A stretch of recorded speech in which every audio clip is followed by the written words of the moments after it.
जब तक सूरज चांद रहेगा, चंद्रमा पर चंद्रयान 3 रहेगा। इसरो ने कर दिया बड़ा ऐलान। इसरो चीफ एस सोमनाथ ने कहा है कि चंद्रयान 3 मिशन पूरा हो चुका है। लैंडर और रोवर को जो काम दिया गया था उन दोनों ने पूरा कर दिया है। ये एक शानदार और सफल मिशन था। अगर लैंडर रोवर अब नींद से नहीं जागते हैं तो हमें उसका दुख नहीं है, क्योंकि वो अपना काम पूरा करके सोए हैं। भारत का चंद्रयान 3 मिशन पूरी तरह से सफल रहा है। मिशन पूरा भी हो चुका है। विक्रम लैंडर और प्रज्ञान रोवर ने अपना काम सफलता पूर्वक पूरा कर दिया है। अब वो चैन की नींद सो रहे हैं। उन्हें जगाने का प्रयास अगली रात आने तक जारी रहेगा। दोनों उठ गए तो अच्छा है, अगर नहीं उठे तो कोई बात नहीं। हमें दुखी होने की जरूरत नहीं है। ये बातें इसरो प्रमुख एस सोमनाथ ने गुजरात के बेरावल में कही। एस सोमनाथ ने कहा है कि प्रज्ञान रोवर और विक्रम लैंडर को जो काम दिया गया था वो पूरा कर चुका है। अगर अब वो नींद से बाहर भी नहीं आता है तो उससे कोई दिक्कत नहीं है। चंद्रयान 3 मिशन सफल हो चुका है। अगर रोवर और लैंडर के सर्किट डैमेज नहीं हुए होंगे तो प्रज्ञान और विक्रम वापस जाग सकते हैं, एक्टिव हो सकते हैं, क्योंकि चांद पर तापमान -200 डिग्री सेल्सियस के नीचे पहुंच गया था। वैसे जब तक सूरज और चांद रहेंगे तब तक चंद्रयान 3 चंद्रमा पर मौजूद रहेगा। इसरो चीफ ने कहा, अगर प्रज्ञान विक्रम नहीं जागते तो भी अब कोई दिक्कत नहीं है। उन दोनों ने अपना काम पूरा कर दिया है। विक्रम लैंडर और प्रज्ञान रोवर से संपर्क साधने के सारे प्रयास जारी हैं। अगली रात होने से पहले प्रयास चलता रहेगा, लेकिन वहां से कोई संदेश नहीं आ रहा है। इसका मतलब उसके पास सिग्नल को समझने की अब समझ नहीं बची है। इसके बाद उन्होंने इसरो के अगले मिशन के बारे में बताया है, जो हम आपको अगली वीडियो में बताएंगे। इसलिए आप वीडियो को एक लाइक और चैनल को सब्सक्राइब जरूर कर दें।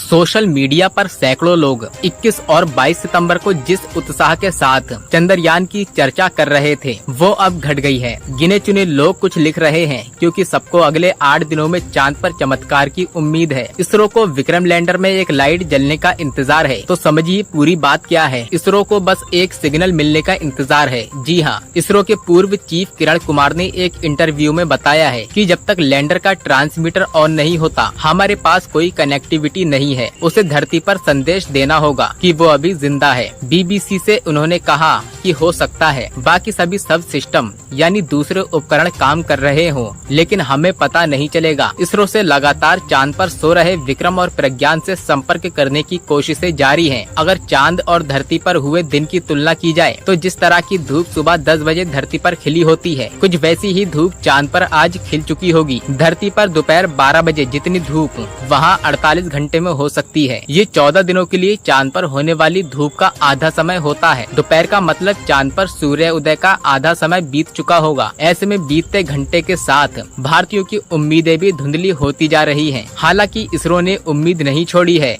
लगातार चांद पर बैठे अपने विक्रम लैंडर और प्रज्ञान रोवर से संपर्क करने की कोशिशें हो रही हैं। चीन के लैंडर और रोवर उदाहरण हैं, जो रात के बाद भी जागे और काम कर रहे हैं। उनके अंदर ऐसा सिस्टम फिट किया गया था जिससे रात में -200 डिग्री तापमान होने के बाद भी उन्हें गर्माहट का एहसास होता रहा। इस बीच यूएन में विदेश मंत्री एस जयशंकर ने चंद्रयान 3 का जिक्र किया। उन्होंने कहा कि भारत के ऐतिहासिक और सफल चंद्र मिशन चंद्रयान 3 ने दुनिया को आगे आने वाले समय की झलक दिखाई है। संयुक्त राष्ट्र महासभा के 78वें सत्र में अपने संबोधन में उन्होंने कहा, भारत ने अमृतकाल में प्रवेश किया है। 1/4 सदी में व्यापक प्रगति और बदलाव हमारा इंतजार कर रहा है। हमें विश्वास है कि अब खुलकर सामने आ रही है हमारी प्रतिभा और रचनात्मकता हमें आगे बढ़ने की शक्ति देगी। जब चंद्रयान 3 चांद पर उतरा तो दुनिया ने आगे आने वाले समय की एक झलक देखी।